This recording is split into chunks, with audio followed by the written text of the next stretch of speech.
Welcome you all in this class Unlocking Wits. In today's class, we will go through the 5th chapter from Hornbill, and the chapter name is The Ailing Planet, The Green Movement's Role, written by Nani Palkhiwala. This is an article which was written by Nani Palkhiwala and published in the Indian Express on 24th November 1994. The issues that he raised regarding the declining health of the earth continue to have relevance. नानी पालखीवाला ने एक article लिखा और इस article को the Indian express ने 24 नवंबर 1994 में publish किया। इस आर्टिकल में राइटर ने उन इश्यूज़ को उठाया है जो मुद्दे पृथ्वी की गिरती हुई सेहत के बारे में है, डिक्लाइनिंग हेल्थ के बारे में जिक्र करते हैं। और अर्थ की ये परेशानियाँ आज भी उतनी ही रिलेवेंट हैं। आज भी ये परेशानियाँ कम नहीं हो रही हैं बल्कि बढ़ रही हैं।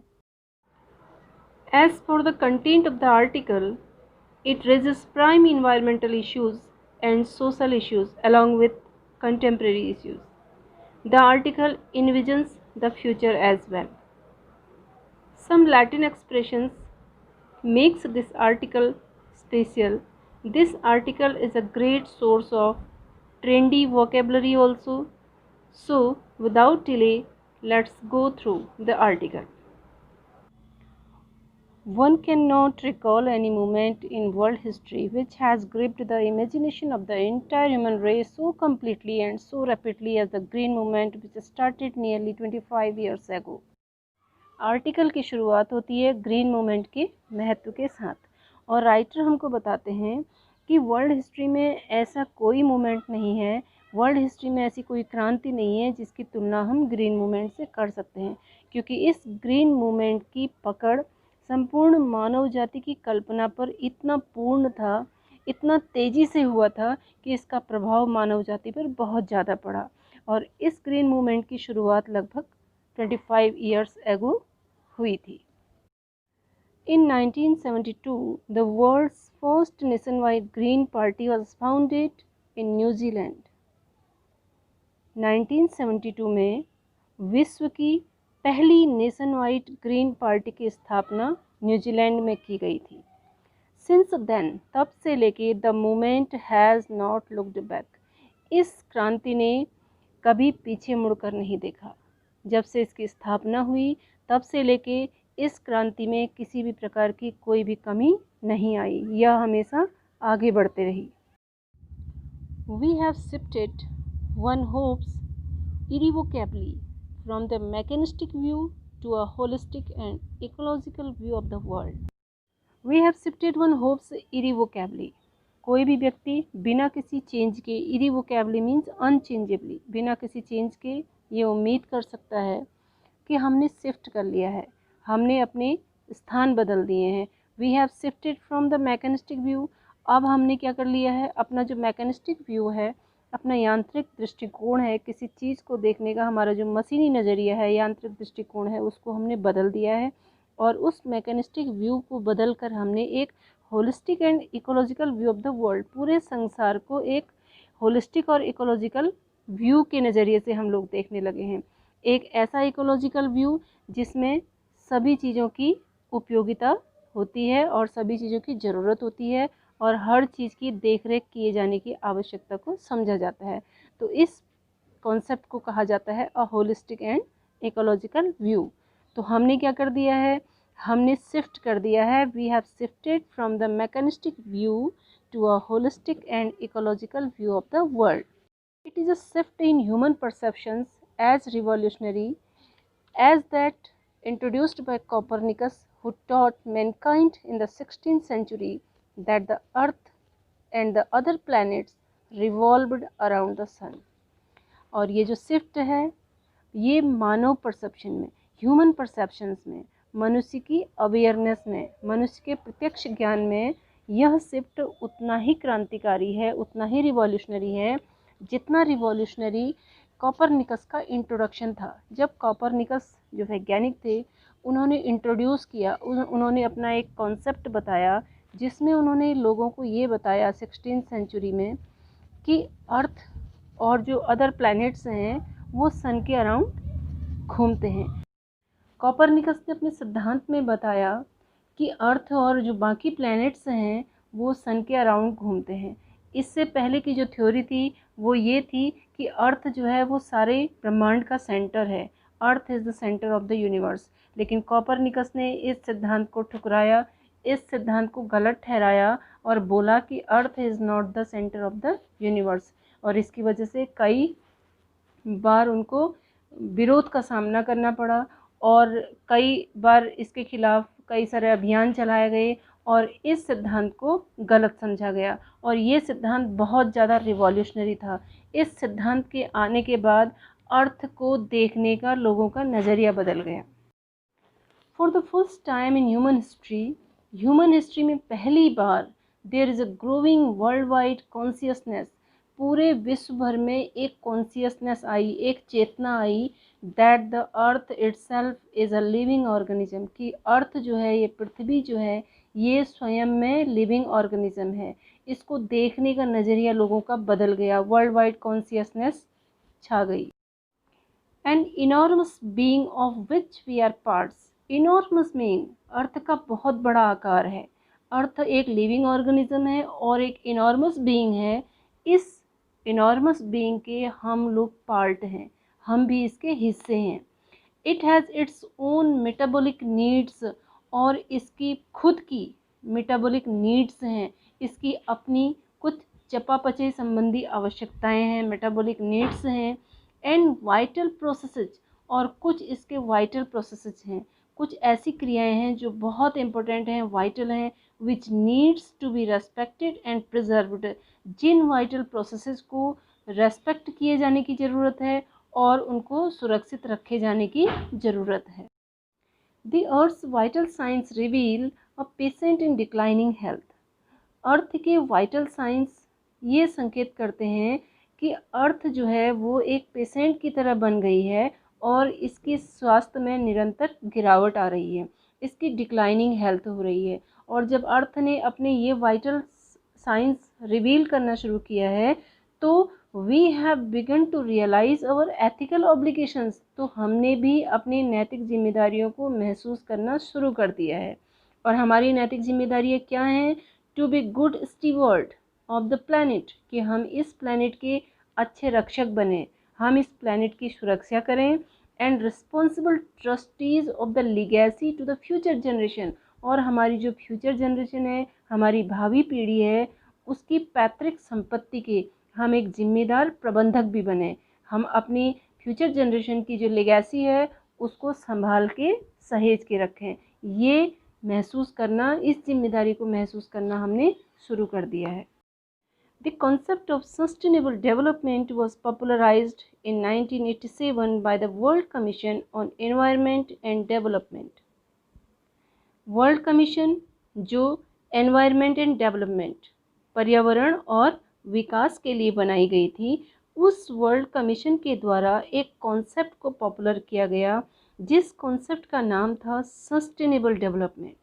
सस्टेनेबल डेवलपमेंट ऐसा विकास जो वर्तमान और भविष्य दोनों की आवश्यकताओं को पूरा करे। और इस सस्टेनेबल डेवलपमेंट को पॉपुलराइज किया गया 1987 में। In its report, it defined the idea as development that meets the needs of the present without compromising the ability of future generations to meet their needs. ऐसा विकास जो भावी पीढ़ी की अपनी आवश्यकताओं को पूरा करने की क्षमताओं से समझौता किए बिना वर्तमान पीढ़ी की आवश्यकताओं को पूरा करता है, ऐसे विकास को सस्टेनेबल डेवलपमेंट कहा जाता है। i.e. without stripping the natural world of resources future generations would need, अर्थात वह मीन्स यह डेवलपमेंट संसाधनों की प्राकृतिक दुनिया से आने वाली पीढ़ियों को वंचित ना करे जिनकी उनको आवश्यकता होगी। मीन्स वो जो प्राकृतिक दुनिया है रिसोर्सेज की, उसको बचा के रखे फ्यूचर जनरेशन के लिए। In the zoo at Lusaka, Zambia, there is a cage where the notice reads, "The world's most dangerous animal." Inside the cage, there is no animal but a mirror where you see yourself. इस बात को समझाने के लिए कि मनुष्य natural resources का दोहन किस हद तक करता है और वह किस हद तक इस प्रकृति के लिए खतरनाक साबित होता है, लुसाका जाम्बिया में एक जू है जिसमें एक केज पर एक नोटिस बोर्ड लगा हुआ है और उस नोटिस बोर्ड पर लिखा है the world's most dangerous animal, संसार का सबसे खतरनाक जानवर। Inside the cage there is no animal, और केज के अंदर कोई भी जानवर नहीं है, but a mirror where you see yourself, बल्कि एक मिरर रखा हुआ है जहाँ पर आप अपने आप को देखते हैं। मनुष्य की भयावह रूप को, मनुष्य के खतरनाक रूप को दिखाने के लिए वहाँ पर एक मिरर रखा गया है और मनुष्य को ये समझाने की कोशिश की गई है कि आप प्राकृतिक संसाधनों का दोहन कम से कम करें और प्राकृतिक संसाधनों को बचाने की कोशिश करें। Thanks to the efforts of a number of agencies in different countries, a new awareness has now dawned upon the most dangerous animal in the world. संसार के विभिन्न देशों में कार्यरत एजेंसियां धन्यवाद की पात्र हैं कि उनके प्रयासों से इस खतरनाक जानवर में एक नई चेतना का उदय हुआ है। He has realized the wisdom of shifting from a system based on domination to one based on partnership. आज मनुष्य ने डोमिनेशन बेस्ड व्यवस्था से भागीदारी वाली व्यवस्था की ओर शिफ्ट करने की बुद्धिमानी का एहसास कर लिया है। अब वह समझ गया है कि इस पृथ्वी में रहने के लिए उसको सबके साथ मिलकर रहना होगा, अपना डोमिनेशन दिखाने से उसका काम नहीं चलेगा। Scientists have catalogued about 1.4 million living species with which mankind shares the earth. Scientist ने इस अर्थ पर 1.4 मिलियन लिविंग स्पीसीज को कैटलॉग किया है, सूचीबद्ध किया है, जिसके साथ मनुष्य अपनी भागीदारी को निभाता है, जिसके साथ वो अर्थ को शेयर करता है। मीन्स इस अर्थ में मनुष्य के साथ साथ 1.4 मिलियन लिविंग स्पीसीज भी निवास करती है। Estimates very widely as regards the still uncatalogued living species. 1.4 million living species को तो काउंट किया, लेकिन कुछ अनकैटलॉग्ड लिविंग स्पीसीज भी अभी एग्जिस्ट करते हैं, जिसके बारे में जब अनुमान लगाया जाता है तो वो अनुमान बहुत वैरी करते हैं, बहुत अलग होते हैं, भिन्न भिन्न तरीके से अनुमान लगाए जा रहे हैं कि अनकैटलॉग्ड लिविंग स्पीसीज अभी कितने हैं। Biologists reckon that about 3 to 100 million other living species still language unnamed in ignominious darkness. जो हमारे जीव विज्ञानी हैं, उनकी जो गणना है, उन्होंने जो अनुमान लगाया है, उसमें उन्होंने बताया है लगभग 300 मिलियन और भी ऐसे लिविंग स्पीसीज हैं जो अभी भी अपने आप को पहचाने जाने का इंतज़ार कर रहे हैं। वो अभी इग्नोमिनियस डार्कनेस में जी रहे हैं, एक अपमानजनक अंधकार में पड़े हुए हैं, क्योंकि उनकी कोई शुद्ध नहीं ले रहा है, उनको कोई सूचीबद्ध नहीं कर रहा है और उनकी कोई गणना अभी तक नहीं हो रही है। One of the early international commissions which dealt inter alia with the question of ecology and environment was the Brand Commission, which had a distinguished Indian as one of its member, Mr. L.K. Jha. Ecology and environment के मुद्दे पर या इस शीर्षक के ऊपर जितने भी शुरुआती इंटरनेशनल कमीशंस बने, उन इंटरनेशनल कमीशंस में ब्रांड कमीशन भी एक था, which had a distinguished Indian as one of its member mister L K. Jha, जिसके एक मेंबर हमारे प्रतिष्ठित भारतीय मिस्टर एल.के. झा भी थे। The first Brandt report raised the question, are we to leave our successors a scorched planet of advancing deserts impoverished landscapes and ailing environment। क्या हमको अपने आने वाली पीढ़ी के लिए बढ़ते हुए मरुस्थलों, अनुपजाऊ भूमि और प्रदूषित पर्यावरण वाला खरोंचा हुआ ग्रह छोड़कर जाना है? यह क्वेश्चन ब्रांड कमीशन ने उठाया था। Mister Lester R Brown in his thoughtful book The Global Economic Prospects points out that the Earth's principal biological systems are four: fisheries, forests, grasslands and croplands। Mister Lester R Brown की अपनी thoughtful book जिसका नाम the global economic prospect है, उसमें अर्थ के 4 मुख्य biological system बताए गए हैं और ये बायोलॉजिकल सिस्टम हैं fisheries, forests, grasslands and cropland and they form the foundation of the global economic system. और ये चारों बायोलॉजिकल सिस्टम पूरी वैश्विक अर्थव्यवस्था की फाउंडेशन रखते हैं। पूरी जो हमारी वैश्विक अर्थव्यवस्था है वो इन चारों बायोलॉजिकल सिस्टम पर टिकी रहती है। ये मजबूत होते हैं तो हमारी ग्लोबल इकोनॉमिक सिस्टम भी मजबूत होती है और इनके ख़राब होने से ग्लोबल इकोनॉमिक सिस्टम भी ख़राब होता है। In addition to supplying our food, these four systems provide virtually all the raw materials for industry except minerals and petroleum derived synthetics।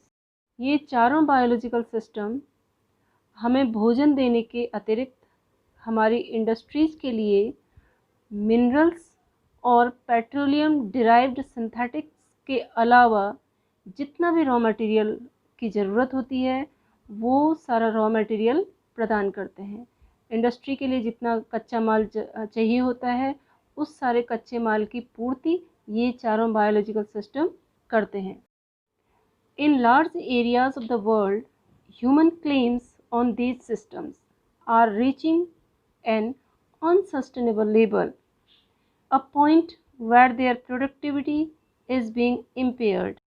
संसार के बड़े से हिस्से में मनुष्य इन सिस्टम्स पे अपना दावा करता है, ये बायोलॉजिकल सिस्टम पे अपना दावा करता है और ये सिस्टम अनसस्टेनेबिलिटी के उस लेवल तक पहुंच गए हैं जहां पर इनकी प्रोडक्टिविटी लगातार कम हो रही है। When this happens, fisheries collapse, forests disappear, grasslands are converted into barren wasteland and croplands deteriorate। और जब ऐसा होता है फिशरीज कोलैप्स होती है, मीन्स जितना जल जीवन है, जितना जलीय जीवन है, उसमें जल में निवास करने वाले जितने भी प्राणी मात्र होते हैं उनमें गिरावट आती है।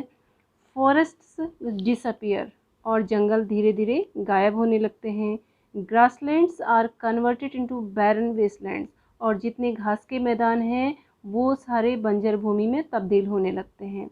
एंड क्रॉपलैंड्स डिटेरियोरेटेड और जो क्रॉपलैंड्स हैं जिसमें हम लोग अनाज उगाते हैं वो धीरे धीरे उनकी उत्पादन क्षमता कम होने लगती है, नष्ट होने लगती है। In a protein conscious and protein hungry world overfishing is common everyday. आज के इस protein conscious and protein hungry संसार में ओवरफिशिंग जो है वो प्रतिदिन की आम बात है। ओवरफिशिंग की जाती है और जिसकी वजह से फिशरीज कोलैप्स होने लगती है। In poor countries local forests are being decimated in order to procure firewood for cooking. गरीब देशों में जहाँ कुकिंग के लिए अन्य संसाधन नहीं होते तो लोग खाना बनाने के लिए जलाने की लकड़ी जंगल से प्राप्त करते हैं और उसके लिए वह जंगल के पेड़ों को काटते हैं। In some places, firewood has become so expensive that what goes under the pot now costs more than what goes inside it। स्थानों में जलाने की लकड़ी की कीमत भोजन बनाने वाली सामग्री से भी ज़्यादा होती है। मतलब जो भोजन बन रहा होता है उस भोजन की तुलना में लकड़ी की कीमत ज़्यादा हो जाती है। Since the tropical forest is, in the words of Dr. Myers, the powerhouse of evolution, several species of life face extinction as a result of its destruction. Doctor मायर के शब्दों में ट्रॉपिकल फॉरेस्ट जीवन के क्रमिक विकास का पावर हाउस है, और जब ये ट्रॉपिकल फॉरेस्ट नष्ट हो जाएंगे तो several species of life face extinction. बहुत सारी जो जीवित प्रजातियां हैं वो विलुप्ति के कगार पर आ जाएंगी, विलुप्ति का सामना करेंगी as a result of its destruction, इस ट्रॉपिकल फॉरेस्ट के विनाश के परिणाम स्वरूप। So my dear students, with the concept of sustainable development, I would like to sum up the article. For the rest of this article, you must go through the second part of this lesson. Till then, take care, keep learning, and have a good day.